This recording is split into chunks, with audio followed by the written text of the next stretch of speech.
Muy buenas tardes, bienvenidos a Casa Árabe, Ahlan wa Sahlan.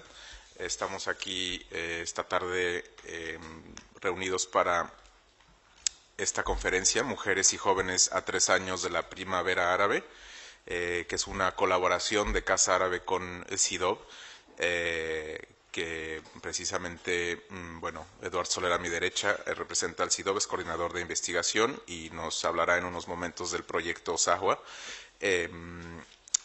Esta tarde tenemos a Hania Sholkami, que es profesora del Social Research Center de la American University en Cairo, en Egipto, y Lara Bijaidi, que es profesor de economía de la Université Mohammed V Agdal de Rabat, en Marruecos. Vamos a hacer el formato un poco en formato de entrevista. Tanto Eduard como yo haremos preguntas a los ponentes. Y bueno, es curioso que sea hoy 12 de febrero, es precisamente un día y 3 años después de la renuncia de Hosni Mubarak en Egipto. Es un poco una casualidad, pero creo que definitivamente nos da pie a... ¿No? ¿Es una señal? Sí, es una señal, es una señal. Es una señal para poder realmente entrar de lleno o tratar de tocar estas dos dimensiones, mujeres y jóvenes, que como bien saben han sido protagonistas de la llamada Primavera Árabe, con aquellas demandas de pan, libertad y justicia social que siguen más que vigentes hoy en día. Estos, tanto jóvenes y mujeres, son actores principales de este proceso que algunos llaman primavera, otros llaman despertar. En cualquier caso es un proceso de transición que en algunos países es más claro que en otros, en algunos parece que va en retroceso. Pero bueno, estamos aquí precisamente para escuchar de los expertos cómo se traducen estos cambios tanto en mujeres como en jóvenes, no solo en Egipto o en Túnez, sino en la región en general. Quizás en estos dos países sea un poco más evidente los dos caminos que puede tomar la revolución. Con el regreso ahora de los militares a Egipto se replantean muchas cosas sobre la revolución o la contrarrevolución. En Túnez tenemos una constitución nueva, pero también es cierto que algunos plantean cómo se va a traducir esto en cambios en la realidad cotidiana de sus ciudadanos. Hania Sholkami es profesora del Social Research Center de la American University en Cairo. Como dije, es doctora en antropología social por la London School of Economics. Sus investigaciones y publicaciones se han centrado sobre todo en el ámbito de la demografía, el género, la salud reproductiva y los métodos cuantitativos. Es actualmente la coordinadora regional para los países árabes del Consorcio de Investigación sobre Empoderamiento de las Mujeres, en asociación con el Institute of Development Studies de la Universidad de Sussex, en Reino Unido. También forma parte del comité ejecutivo del Instituto de Estudios de Género y de la Mujer de la AUC, de la American University in Cairo, y es investigadora del Economic Research Forum y profesora de la Arab Gulf University de Bahrein.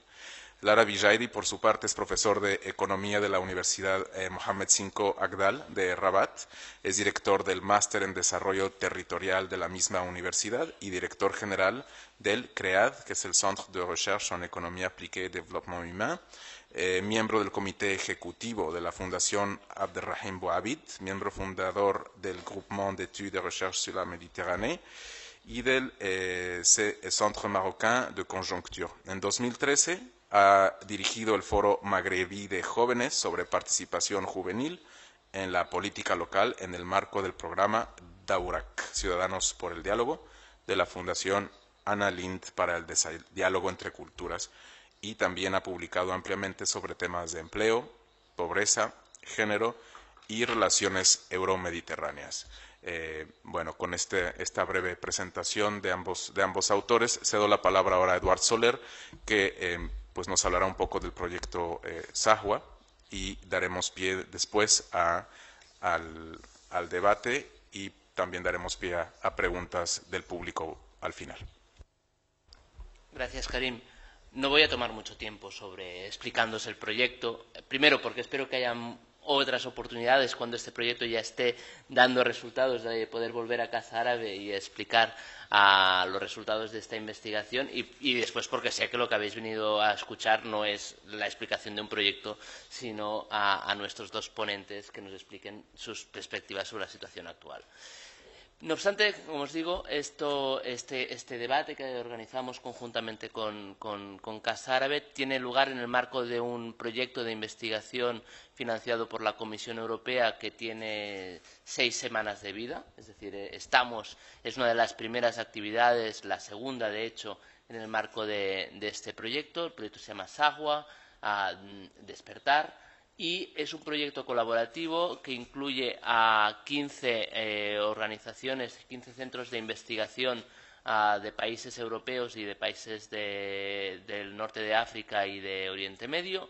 Concretamente, los países que están representados a través de sus instituciones académicas en este proyecto y que van a ser objeto de estudio en este proyecto son Marruecos, Argelia, Túnez, Egipto y el Líbano, con lo cual países que han tenido o han experimentado procesos de cambio político, algunos, otros no tanto, otros de forma muy moderada, pero que todos reúnen como característica, y porque es una característica general en estos momentos en buena parte del mundo árabe y quizás no solo en ello, países que han vivido unos procesos de protestas políticas, de movilización política, en que la juventud ha tenido un papel importante.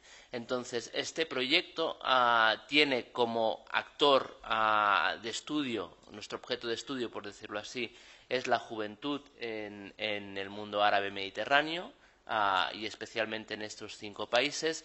Lo que vamos a analizar es las problemáticas específicas en materia de juventud en temas como el empleo, los temas de género, los temas de migración y movilidad internacional, y también, por ejemplo, otras cuestiones como qué tipo de políticas públicas se realizan en estos países y qué papel desempeña la cooperación internacional en materia de juventud, desarrollo, participación política en esta región.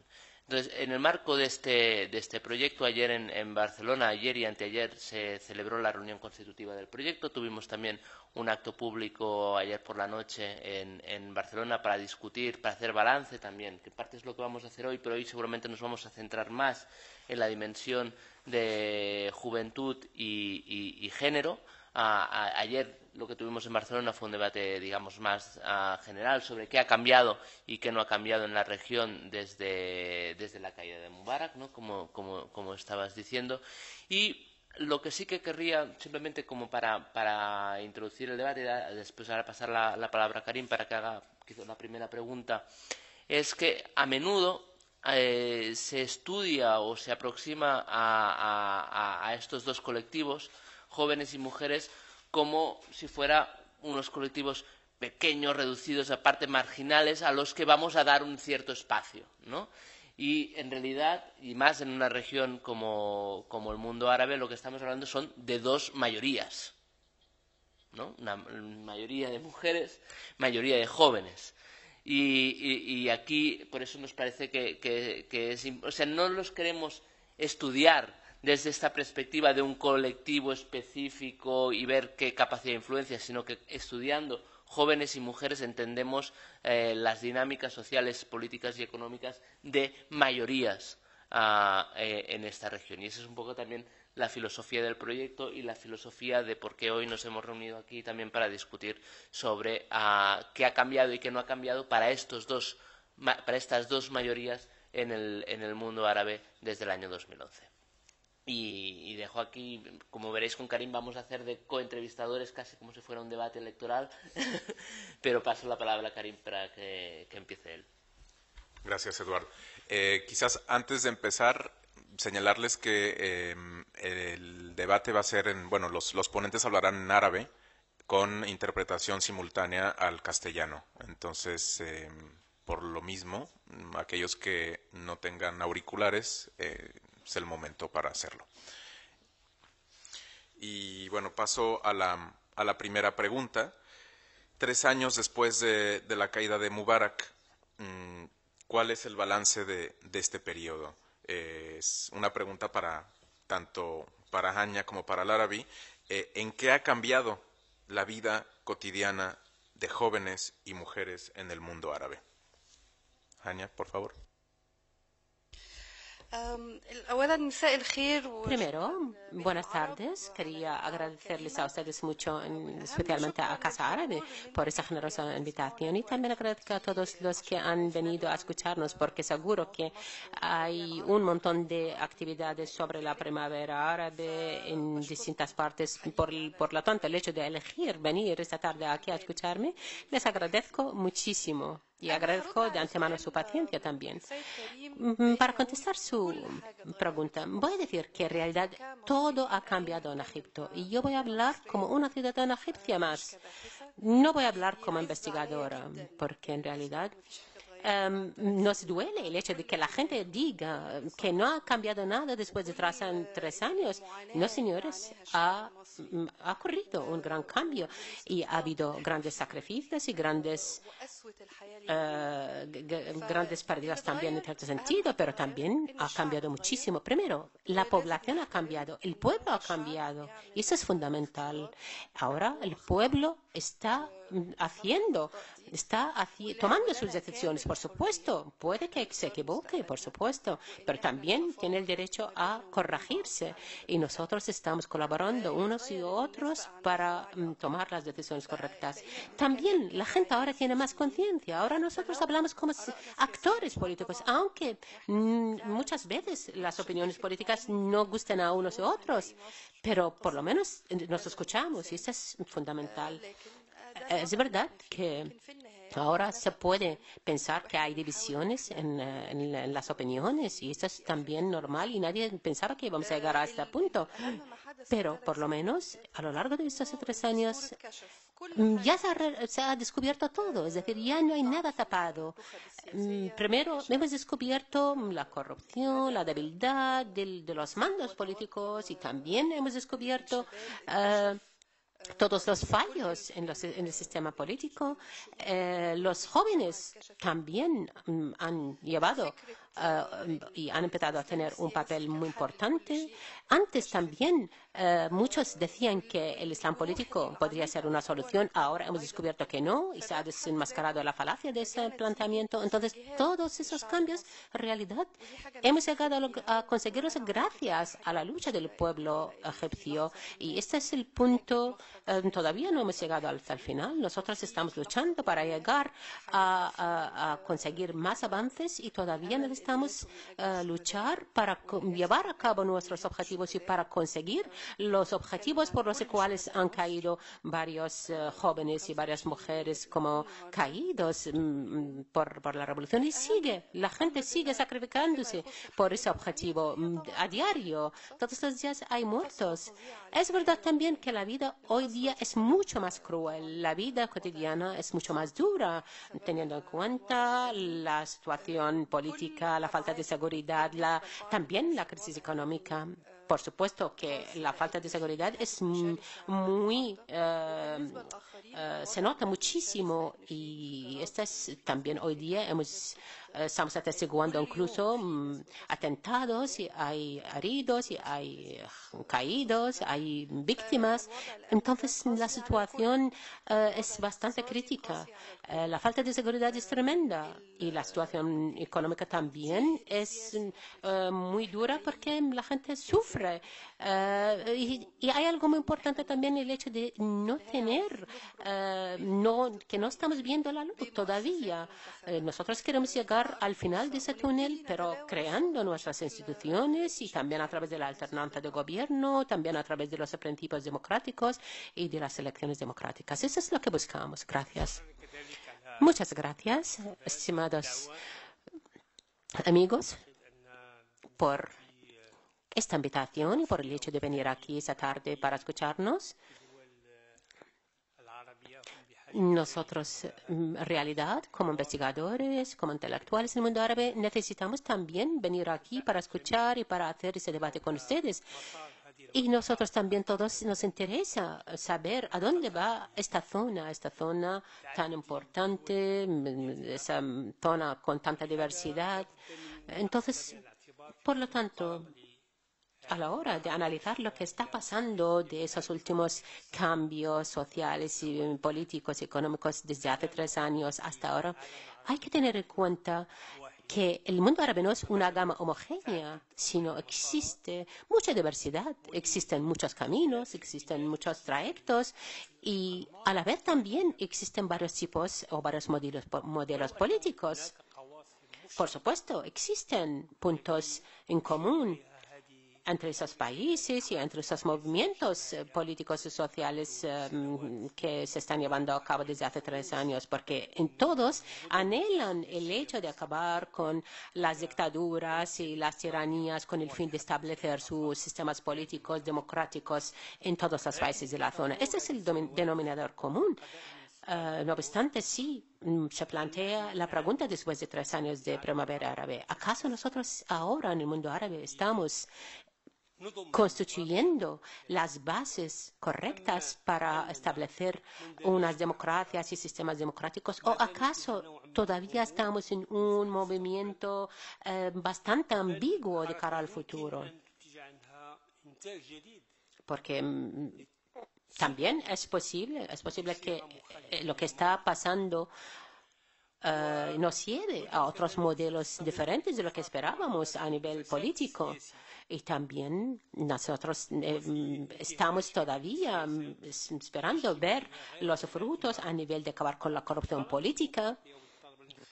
Y también el hecho de reclamar un papel por parte de los pueblos y en concreto por parte de las mujeres y los jóvenes para desempeñar un papel importante en la toma de decisión de esos países y sus sistemas. Por supuesto, casi la situación es en ese sentido más o menos se parece en un país a otro, pero hay otros países que no ha habido primavera árabe, como lo que ha pasado, por ejemplo, en algunos países, en los países del Golfo, por ejemplo, o en Argelia. No ha habido esos cambios drásticos. Entonces, ¿cómo analizamos todo lo que ha pasado? Ha habido algunos acercamientos o algunas aproximaciones para analizar la situación de la primavera árabe. Algunos han dicho que fue una gran sorpresa. Otros decían que en realidad no ha sido una gran sorpresa, teniendo en cuenta todas las situaciones de desigualdad en el mundo árabe, la justicia, las de tiranía. Entonces, esto, desde mi punto de vista, fue un error en cuanto a la hora de analizar la primavera árabe. No fue una sorpresa. También, por otro lado, y eso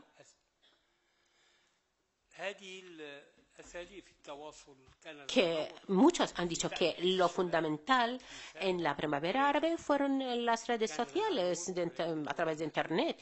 Y eso también no es posible dar todo el mérito a estos medios de comunicación porque en realidad sí ha jugado un papel, pero no fue tan decisivo teniendo en cuenta que no todo el mundo, no toda la población árabe tiene acceso a esos medios y esas redes sociales.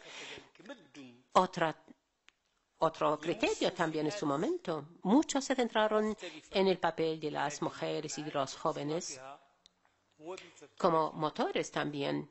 No obstante, también tenemos que analizar este papel porque en realidad esos movimientos han abarcado casi todas las facciones sociales de esos países.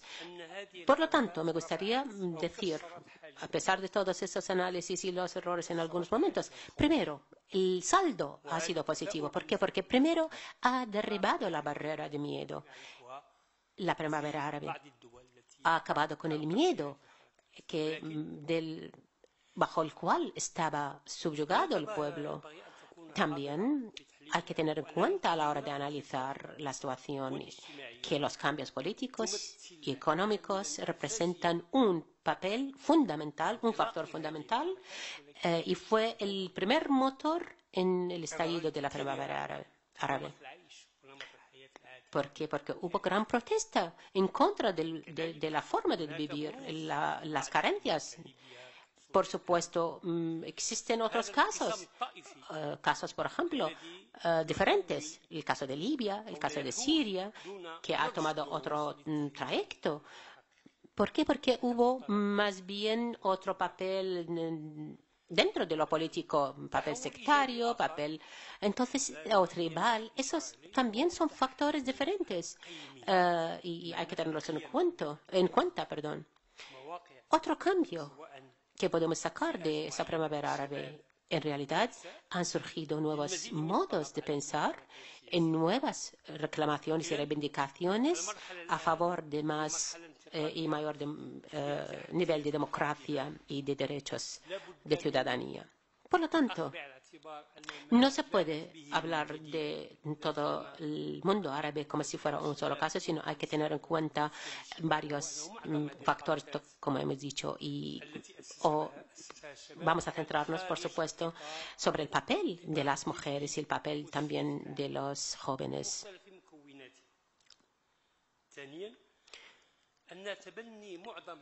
La mayoría de los movimientos juveniles han tomado unas formas organizativas diferentes de lo que fue vigente a lo largo del pasado. Esa es una novedad. Hay que tenerla también en consideración porque es una nueva fórmula para activar a nivel político y también ha reformulado la relación de las élites con la sociedad y también de reformular la relación entre unos y otros. También estos movimientos de protestas, bien sea a nivel de los jóvenes o de las mujeres,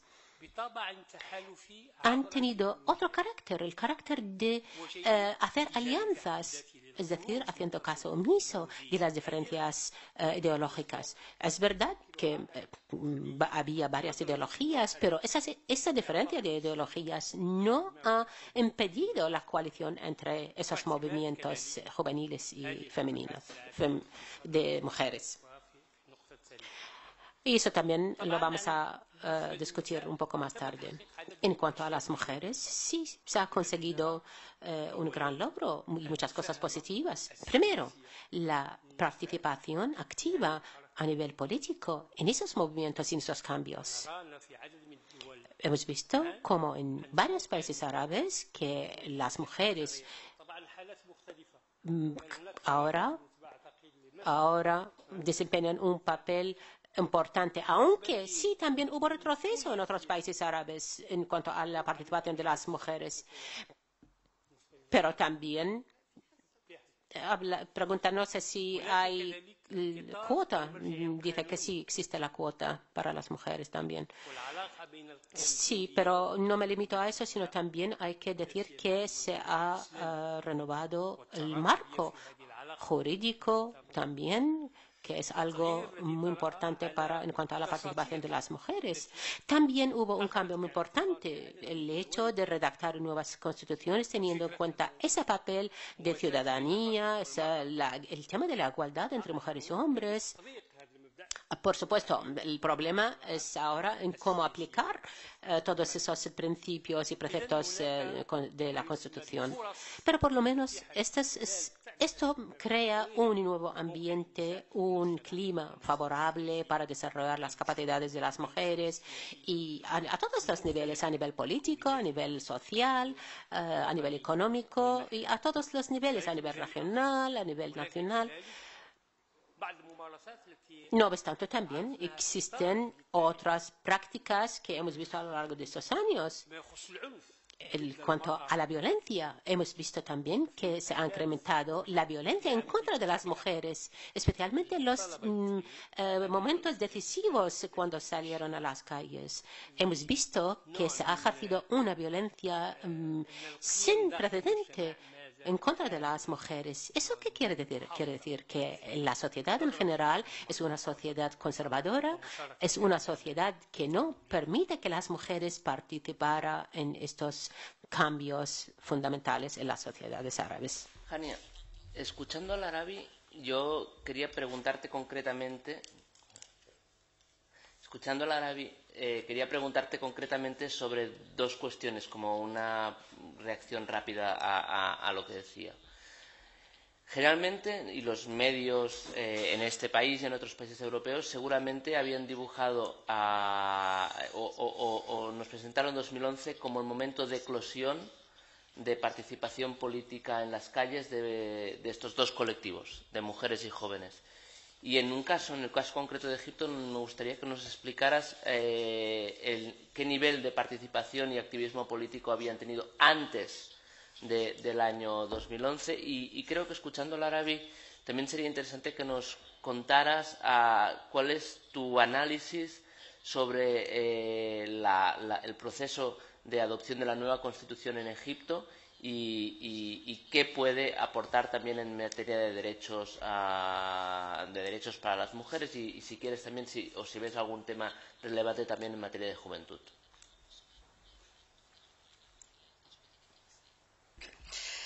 En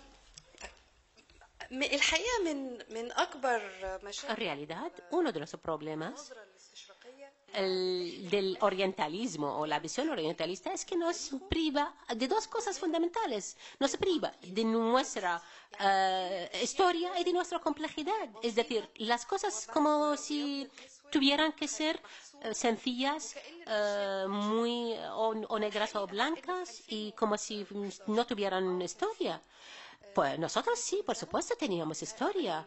Y nosotros, antes del año 2011, yo personalmente tenía mi historia y tenía mi participación en la sociedad. Y nosotros íbamos en manifestaciones antes del 2011.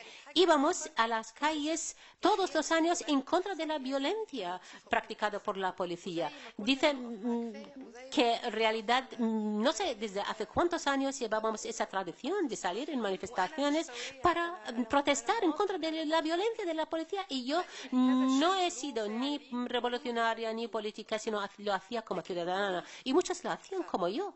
Y esa es nuestra historia, es decir, antes del 2011. Y los jóvenes, lo mismo.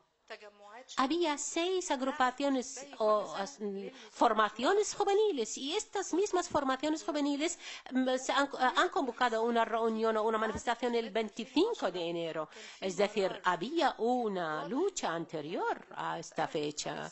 Y había también una sensación de que ya no había no tenían más paciencia. En realidad, esos jóvenes venían, la mayoría, de un bagaje ideológico, de partidos políticos, algunos del Partido Comunista, otros de partidos liberales. Es decir, algunos piensan que los jóvenes han salido desde sus casas a la calle de Tahrir o a la plaza de Tahrir. No, había muchos que sí tenían también su actividad política y pertenecían a partidos políticos e ideologías políticas. Pero lo que convirtió las manifestaciones del 25 de enero del 2011 fue el hecho de que todos salieron a las calles, no solamente los jóvenes, sino jóvenes y también las mujeres y gente normal y también la organización, porque hubo buena organización. Se organizó toda la escena en cuanto a medicamentos, comidas, ambulatorios, es decir, había una gran organización.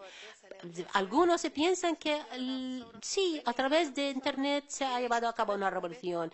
Qué bien, qué fácil. Algunos piensan, no, por favor, señores, que la realidad no es así, no fue tan fácil. Fue una lucha feroz, una lucha por parte de todos, y incluso a través de esas redes sociales de Internet.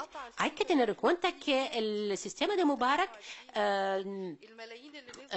cortó la conexión de Internet y de la telefonía. Es decir, estuvimos casi una semana sin servicio, sin conexión a Internet y sin teléfonos. Entonces, ¿cómo se llevó a cabo el tema? Si se basaba solamente en Internet y en la nueva tecnología. No, señores, había en realidad una participación activa de miles y millones de activistas, de mujeres y de hombres y de jóvenes. Había siempre, a lo largo de la historia de Egipto, siempre había política, había reivindicaciones, había lucha social. Por lo tanto, esta lucha llegó en un momento dado a madurar y a convertirse en una revolución.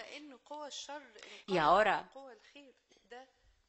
si ahora vemos que está en retroceso, tampoco es algo definitivo, porque en realidad todavía se está debatiendo. Y también porque los que están ahora en la escena política no tiene contacto, no tiene contacto con el pueblo para saber qué es lo que quiere. Es decir, ya hemos hecho la revolución y ya nos satisfacemos con eso. No, señores. Ahora hemos visto que ha vuelto otra vez la presencia de los militares. ¿Eso es por qué? Porque en realidad no había un proyecto maduro de cómo iban a ser las cosas el día siguiente de la revolución. Por lo tanto, la posición política, por supuesto, ve que lo que está pasando ahora está en contra de la voluntad del pueblo. Otros ven todo lo contrario al revés, ven que el ejército es el salvador. Yo ahora no estoy aquí para juzgar con quién está la razón, pero nosotros, incluso como ejércitos, tenemos que pensar con otra mentalidad, porque las cosas no pueden ser o blanco o negro, o tuyo o mío, sino tenemos que formular el futuro entre todos de Egipto. También ahora, hablando de la Constitución, algunos dicen que es legítimo, otros dicen que no es legítimo. Yo personalmente he votado a favor de la aprobación de la Constitución. ¿Por qué? Porque sí, creo que está bien, el contenido está bien. Con respecto a los jóvenes y a las mujeres, sí se puede decir que el nivel de derechos de ciudadanía es mucho mejor que las otras constituciones, pero existe un artículo que habla de la igualdad completa entre hombres y mujeres y también la libertad de credo. Y esto está bien, pero nosotros no queremos solo hablar de libertad de culto solo para las tres religiones divinas o monoteístas, sino nosotros queremos que sea una libertad para todo el mundo, para el que sea, es decir, incluso para la gente no creyente. Pero sí hay algo que me gustaría subrayar. Hoy día existen cuotas para las mujeres y los jóvenes en los consejos locales. Participar en los consejos locales en realidad es fundamental para luego llevar las decisiones políticas a otros niveles más superiores. Ahora, 13.000 mujeres tienen que participar en los consejos locales, es decir, cuyas edades son de menos de 35. Estos son jóvenes, estos van a renovar porque tienen otro punto de vista, porque tienen otra visión en cuanto al futuro. Por lo tanto, yo creo que las cosas no puedo decir que son ideales. No hemos conseguido todo lo que queremos. No puedo decir que sí hemos sacado todo lo que queríamos y hemos conseguido. Pero por lo menos esto puede servir como punto de partida. Esto es mejor que no tener ninguna constitución. Por lo tanto, los que han votado a favor de esta Constitución han hecho bien. Los que no, también dentro de su derecho, pero yo creo personalmente que sí, eso va a favorecer la participación de jóvenes y de mujeres gracias a esas cuotas, y también existe una mayor representatividad a los campesinos en las asociaciones agrarias y bancos agrarios, y hay varios derechos, es decir, que se pueden garantizar a través de esta Constitución. Y así serán también representados los obreros y los campesinos en las elecciones del Parlamento. De todas formas, quiero decir aquí que muchos no leen la Constitución, incluso los periodistas mismos no han leído bien la Constitución. Tampoco nosotros nos hemos profundizado en las ventajas o desventajas de la Constitución. Y este es un gran error y gran fallo, pero yo personalmente creo que esta para mí puede servir como herramienta para luchar, para conseguir más derechos de ciudadano. Puede servir como una base para todos como ciudadanos. No creo que ninguna persona demócrata puede estar en contra de la Constitución, porque esto es un logro. Por supuesto que cada cual tiene su derecho a opinar si acepta esa constitución o no, pero lo que yo creo que el hecho de obstaculizar las cosas y no llegar a ningún lado no nos sirve. ¿Por qué? Porque incluso luego muchas veces se le achaca a las mujeres por ejemplo, si están a favor de la Constitución, les achacan, estáis a favor del poder político ahora. Nosotros, yo creo que tenemos que aprovechar, nosotros todos, como jóvenes, como mujeres, a través de nuestra participación, no podemos parar, no podemos dar marcha atrás, no podemos decir que esto no nos gusta y vamos a seguir eternamente. Tenemos que esperar y luchar, pero no tenemos otro camino. Hay que seguir hacia adelante. No hay marcha atrás.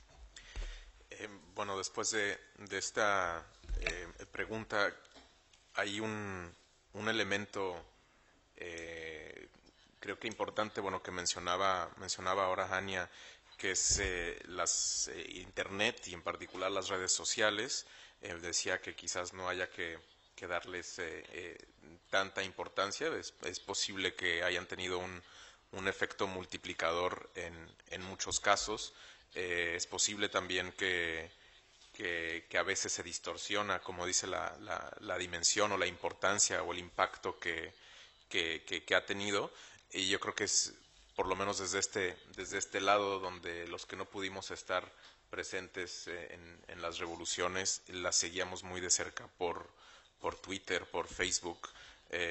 También es importante que los canales en los que se expresan, si son en árabe o en inglés o en francés, evidentemente llegan a otro tipo de público, ¿no?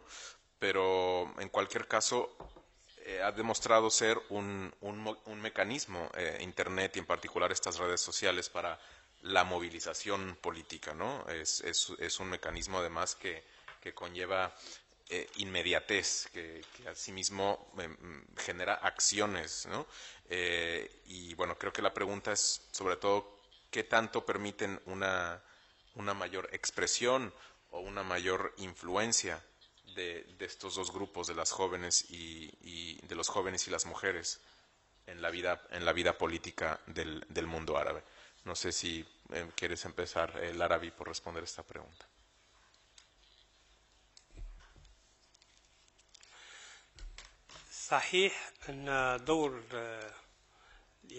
Es verdad que el papel de las redes sociales a través de Internet han desempeñado un papel muy importante y principal en movilizar a esas facciones sociales, bien hablando del papel de las mujeres o el papel de los jóvenes.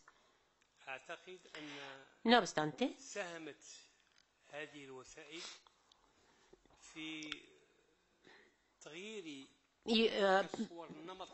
dice que yo creo que incluso estas redes han contribuido en cambiar la imagen o el estereotipo de las mujeres árabes en el mundo. Estos movimientos se han reflejado a través de los medios de información y de red, como los movimientos de la red. Netism. También hay que decir que la participación de mujeres y jóvenes han desempeñado un papel imprescindible, fundamental. Pero la pregunta es, ¿acaso estos mecanismos, estas herramientas han llevado a un cambio verdadero de la posición de las mujeres, de la situación y el estatus de las mujeres y de los jóvenes con respecto a la toma de decisión y en cuanto a los mandos políticos? Yo creo que todavía estamos lejos de ese objetivo. Todavía la participación de las mujeres y los jóvenes no ha llegado a lo que todos anhelamos. Puedo citar aquí unas 3 observaciones en este sentido a la hora de hacer una aproximación del papel de los medios de comunicación y las redes sociales. Yo creo que todavía existe en nuestros países un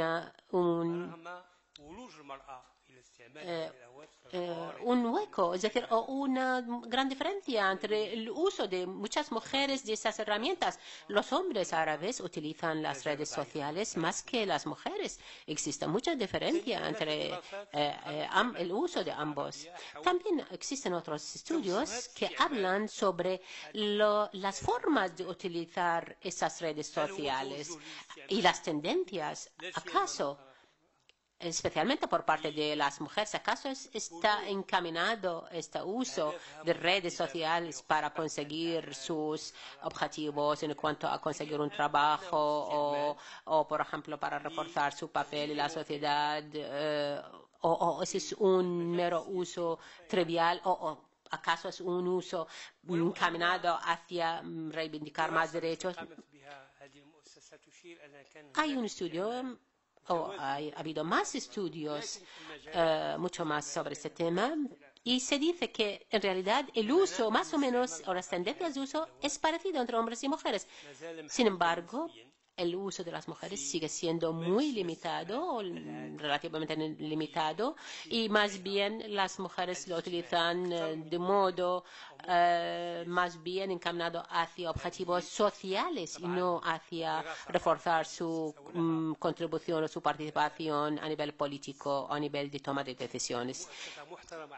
Yo puedo citar un estudio avalado por una fundación académica y una institución académica sólida.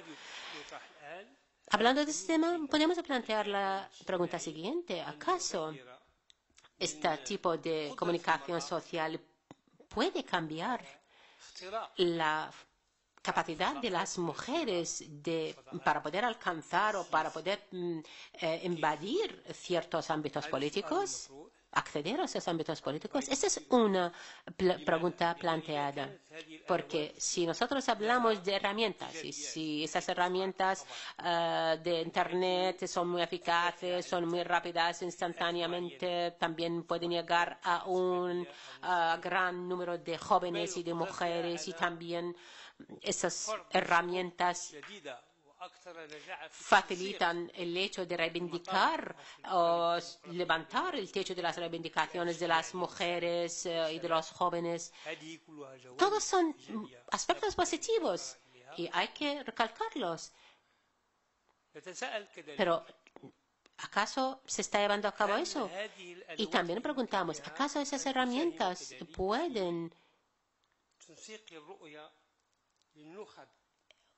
llevar a cabo a cierto tipo de coordinación entre lo que piensan las élites y el resto de la sociedad? ¿Puede reducir la distancia entre unos y otros? Por supuesto que eso puede tener un papel importante, pero no puede ser la única herramienta. Nosotros siempre seguiremos necesitando otro tipo de activación, otro tipo de movilización política de partidos políticos dentro de la sociedad. Por lo tanto, tenemos que separar entre lo positivo en el uso de esas redes sociales a través de Internet y lo que tenemos que hacer a la hora de movilizar a la sociedad, porque esas redes sociales no van a anular o acabar con el papel de las herramientas antiguas de partidos políticos y formaciones políticas, sino más bien puede servir como refuerzo al papel de esos partidos políticos. Hania, supongo que tú también querrás responder a esta cuestión de las redes sociales, pero ligándolo con lo que decía la Arabia ahora, quería también si puedes explicarnos cómo ves el nivel de participación de jóvenes y mujeres en estas herramientas tradicionales de participación, ¿no?, que son los partidos políticos. Hemos visto, en el caso de Egipto, que es el que conoces mejor, una cierta apertura de los partidos hacia mujeres y jóvenes, y también preguntar si estas personas, que a lo mejor algunos de ellos se movilizaron por primera vez, como decías, en 2011, otros no, ya se habían movilizado antes, están intentando participar en movilizarse políticamente a través de estos mecanismos, o están buscando fórmulas alternativas de influencia política y social.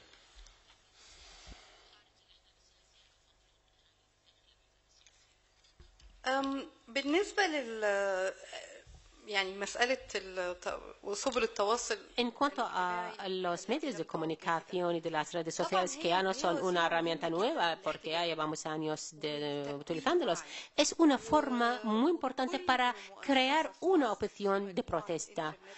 El hecho de formarse varios grupos de todas las instituciones, de todas las facciones políticas, bien sean de ministerios, bien sean de administraciones, bien sean de instituciones. Hoy día, incluso las instituciones y ministerios públicos han hecho foros para recibir reivindicaciones, reclamaciones o protestas. Esa es una nueva conciencia. Lo mismo pasa entre las universidades, los pueblos, por ejemplo, hay un foro de poetas de una ciudad perdida muy pequeña en Asyut. Tienen una página web y tienen para hacer llegar su voz. Es decir, hoy día esos foros y esas redes sociales sirven para formar una conciencia de ciudadanía y para hacer llegar las protestas.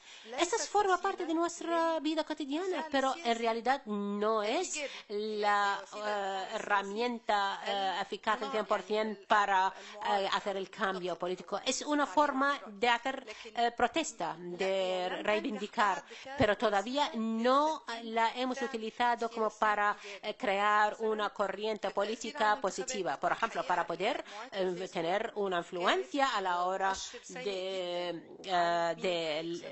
llevar a cabo las elecciones. Por ejemplo, hubo intentos para aprovecharlo, para ver las tendencias de las elecciones, pero en realidad no ha tenido mucho eco. Yo creo que todavía para hacer una política y una actividad política de partidos políticos todavía no está muy bien aprovechada esa herramienta. Y en cuanto a lo que me ha dicho, sí. Es verdad que los partidos políticos se han abierto más a los jóvenes y a las mujeres. Hoy día en todos los partidos existen coaliciones también entre las mujeres, los jóvenes. Tenemos, por ejemplo, agrupación de jóvenes para la salvación. Yo trabajo en el Partido Egipcio Democrático. Es decir, nosotros también ahora queremos hacer una coalición de mujeres para la salvación. ¿Por qué? Porque nosotros ahora estamos más a favor de hacer alianzas entre todos. También hoy día las jóvenes, las chicas jóvenes participan y son mucho más activistas que cualquier otra persona. Pero dentro de todo eso, todavía nosotros estamos en una situación muy crítica, muy delicada. La gente no sabe a dónde va, no sabemos cuál es el futuro. Estamos sin rumbo y quiero subrayar el hecho de que existe mucha violencia a diario, gente que muere todos los días y esto en pleno día y por la calle. Y esto es algo que también causa una situación de miedo para la población. Algunos puede que piensa que estamos amenazados o que estamos rodeados de enemigos. Algunos toman eso como reto para activar más y para trabajar más y luchar más. Otros, todo lo contrario, vuelven a sus casas y se encierran. Nosotros sabemos que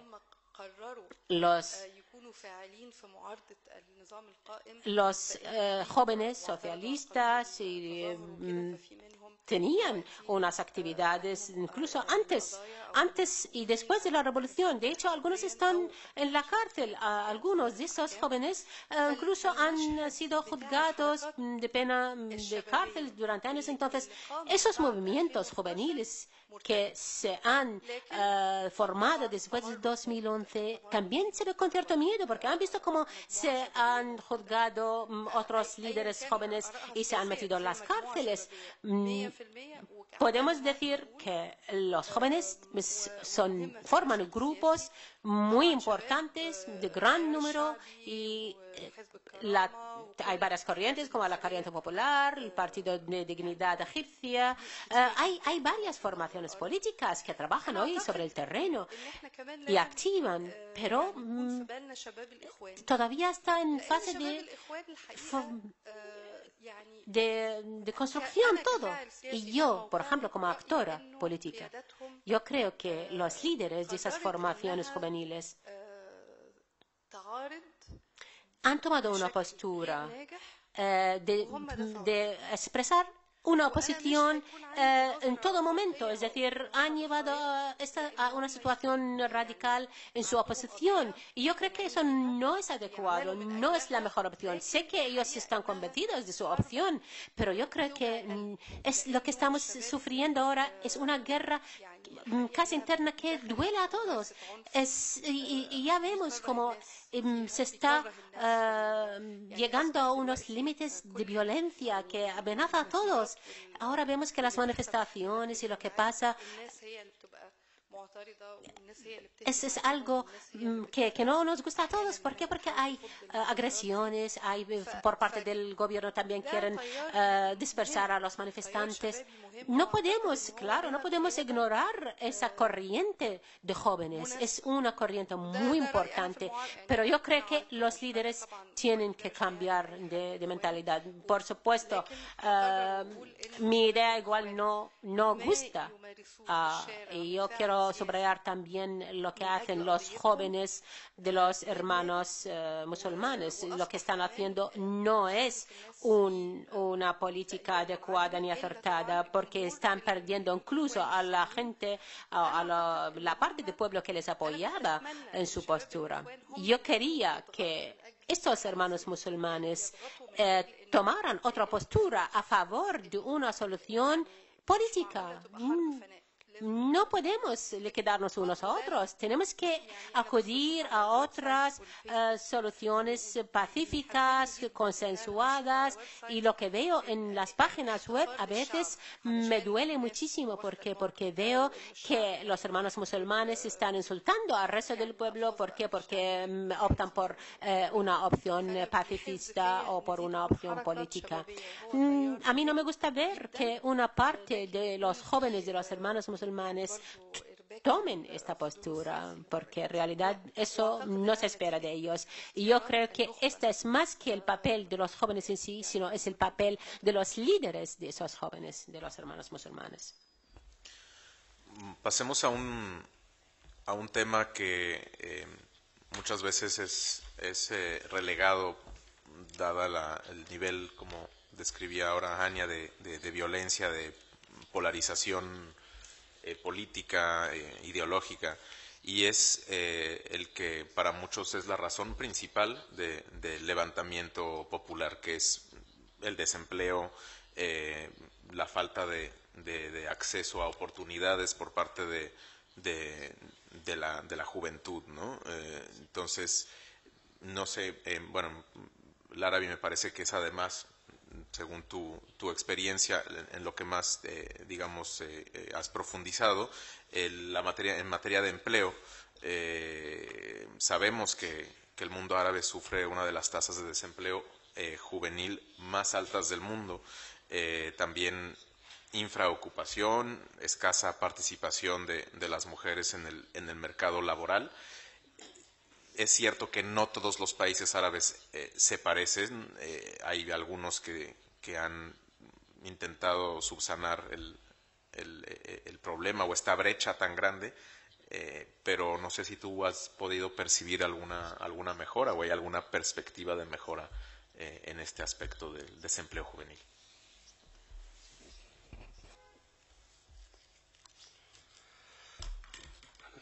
تعلمون أن المنطقة ككل تشكو من هذه. Ustedes saben que toda la zona en general sufre ese fenómeno de la baja tasa de empleo entre los jóvenes y las mujeres, especialmente.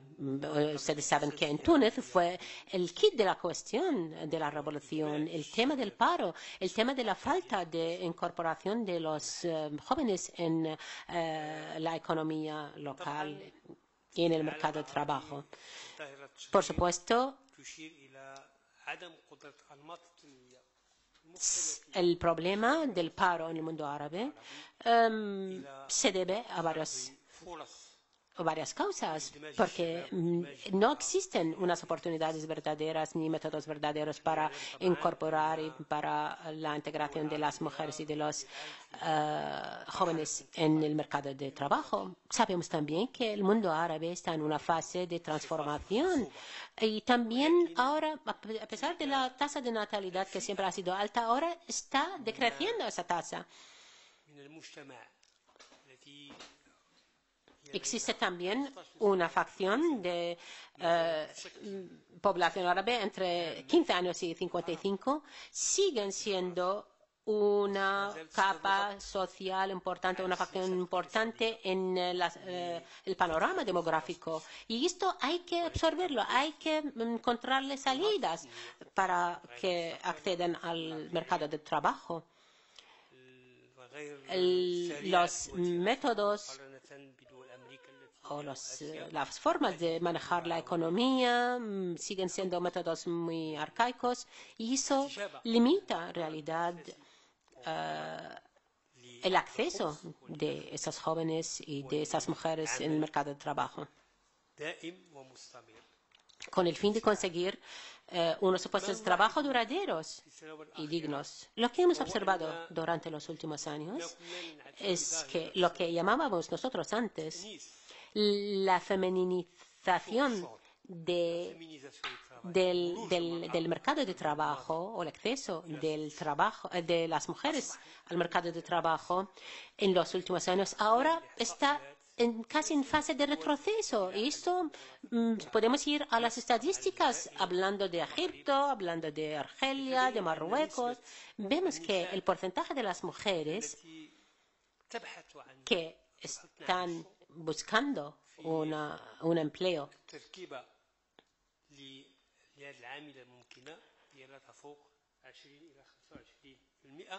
llega a 20 o a 25%, o que llegaba a 20 o 25%, está ahora atestiguando un descenso. ¿Por qué? Porque eso también refleja algo, refleja que en realidad no hay perspectiva. Incluso las estadísticas no han dado unas cifras exactas del paro, porque en realidad existen indicadores para el paro, es decir, el paro hay que medirlo según esos criterios internacionales, esos indicadores. Es decir, desde el momento en que uno tenga la voluntad de buscar un trabajo hasta que consiga ese trabajo, hay un montón de personas y un montón de gente que no accede al mercado de trabajo en el mundo árabe.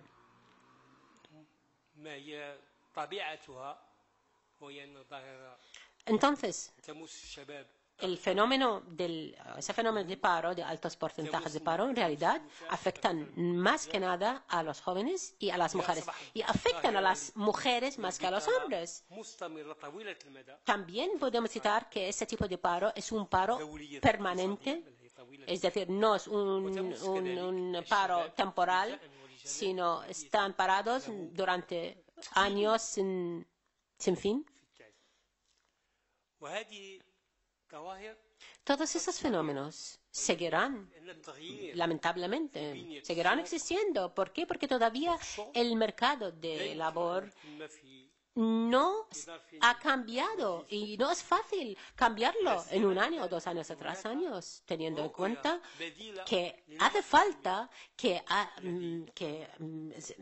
sería necesario cambiar el modelo económico, porque ya no valen los modelos antiguos, arcaicos, teniendo en cuenta que estos países antes tenían un tipo de economía, más bien de sistemas políticos que monopolizaban la economía, no tenía el sector privado salidas. Entonces ahora hay que cambiarlo todo hacia otro modelo de mercado más abierto, más liberal, con participación de otros actores. Y esto requiere otra visión, otra mentalidad y otros cambios para cambiar una estructura económica que llevaba décadas y décadas en el mundo árabe. Y por lo tanto, Vemos hoy día que la participación de las mujeres y los jóvenes están más bien, o trabajan, activan más bien en el mercado no organizado, sin garantías. Y esto no llega a 30%, perdón, del trabajo del mercado. Y el 70%. Perdón, dice que el sector no organizado llega a 70%, es decir, no tiene leyes, se rige por el caos. Y esto es un gran error. Nosotros podemos decir que la economía aún no ha llegado a su madurez en esos países, tampoco ha llegado a modernizarse según los criterios de la globalización. A pesar de eso, también este sector es un sector inestable, no organizado, no tiene en cuenta la demanda verdadera y también, en general, no está cambiando los valores de trabajo. Existe un gran desequilibrio en estos países. Es decir, no existe una coherencia entre el sector productor y el sector educativo. Existe una brecha entre ambos en los países árabes. Debe haber una visión más integradora de ambos sectores, el sector productivo, el sector económico, el sector educativo, con el fin de adecuar el mercado de trabajo a las necesidades de la sociedad. Y todo eso requiere tiempo. Y se está planteando el tema en todos los países árabes, en los países del norte de África, en los países de Oriente Medio. Todos están pensando en eso.